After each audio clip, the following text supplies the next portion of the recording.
રાજકોટના રૈયાધારમાં મોડી રાત્રે મારામારીની ઘટના બની. હુમલામાં ગંભીર રીતે ઘવાયેલા એક યુવકનું કરુણ મોત થયું છે. બે વ્યક્તિઓને તાત્કાલિક સિવિલ હોસ્પિટલ ખસેડવામાં આવ્યા. ભાવેશ વણવી પર તીક્ષ્ણ હથિયાર વડે હુમલો કરાયો છે. હુમલાખોરો યુવકને કારમાં ઉપાડીને શીતલ પાર્કમાં ફેંકી દીધા. મનપામાં રસના ચીજોડાની ફરિયાદ મામલે મારામારી થઈ હતી. ફરિયાદને કારણે આરોપીઓએ ભાવેશ પર હુમલો કર્યો.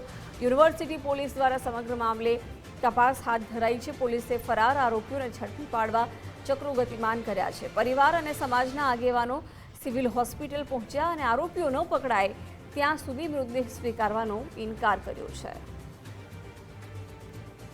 પછી અમને એક છોકરો દોડતો આવ્યો કે બાપા આમનું નામ શું છે કે મયુરભાઈને અને પ્રદીપસિંહને તમે ફોન કરો કે ભાવેશભાઈને માથાકૂટ થઈ ગઈ છે. એટલે છોકરા બરાબર ગાડીમાં બેહાડ્યો અને અહીંયા ગયા તો અહીંયા છોકરો હતો નહીં. એટલે પછી અમે તો અહીંયા અડધી કલાક હોય બાપા, અમને કંઈ ખરેખર કોઈ જવાબ મળ્યો નહીં. હું ગભરાઈ ગયો. મારો લોહીના ખાબોચિયા મેં જોયા તો એમાં મને કંઈ દઈ ના પડી એમ જાય. પછી પ્રદીપસિંહ બાપુને ફોન મેં કર્યો હતો તો એની રીતે એ લોકો આવી ગયા હતા. પછી એનો મને ફોન આવ્યો કે તમે સિવિલે બધા પૂગી જાઓ. માંગમાં તો અમારા સમાજ જે કરે એ પ્રમાણે કરે. ત્યાં લગી અત્યારે પકડાય નહીં ત્યાં લગી તો અમે હું લાસ્ટ તો સ્વીકારવાનો છું. સમાજના ભાવેશભાઈ વાણવી એક સમાજના વધુ એક યુવાનની આજે એક હત્યા થઈ છે. સમાજની પર વારંવાર એક હત્યાના બનાવ બનતા એમાં વધુ એક હત્યાનો બનાવ બન્યો છે.